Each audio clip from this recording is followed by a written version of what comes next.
Vlogmas videosunda. Bugün bəli, Nərgiz xanımın verdiyi Coca-Cola labubunu atırıq. Mənim qardaşım Coca-Cola labubumun başını qırıb tullamış. Ona görə çox sevindim həqiqətən. Görək bizə nə çıxacaq. Xahiş elədilər ki, bizlə bir yerdə çək şortu. Ona görə çəkirəm. Buradan skoç var burada. Yalvardı Renziyə.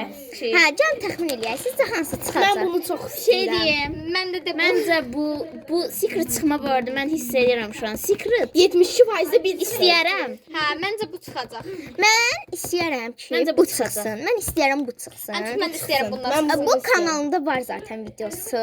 İstəyirəm bu çıxsın və bu çıxsın. İnşallah bu çıxar. Ən çox bu istəyər. Hə, nəysə. Mən bunu düşünürəm. Prosta olmaya da bilər. Çünki 72% bir. amma məncə budur. Tamam. Gəlin baxaq. Evdə adamlar var ona görə. Gəlin baxaq. Hiss eləməyə çalışacağam. Kart var.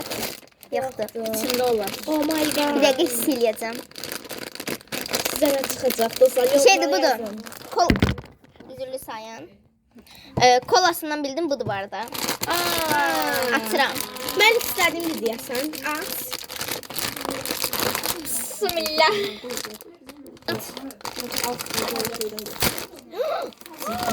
Ya Allah. Çıxdı. Oh my god, ilk dəfə.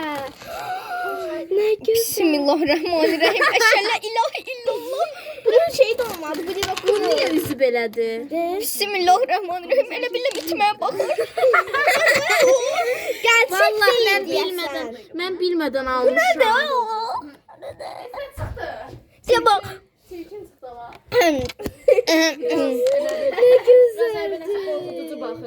Hə, qorxuducu baxır, amma həqiqətən bilməyərək almışam belə olduğunu. Kartına bayıldım. Bu söz ola bilməz. Ya labusu da qəşəngdir. Çox gözəl. Oh my god. Yəni çox qəşəng. Bəyənmədiniz İnci xanım? Yo, bəyəndim. Neysə, bu qədər. Sağ olun. Bye bye.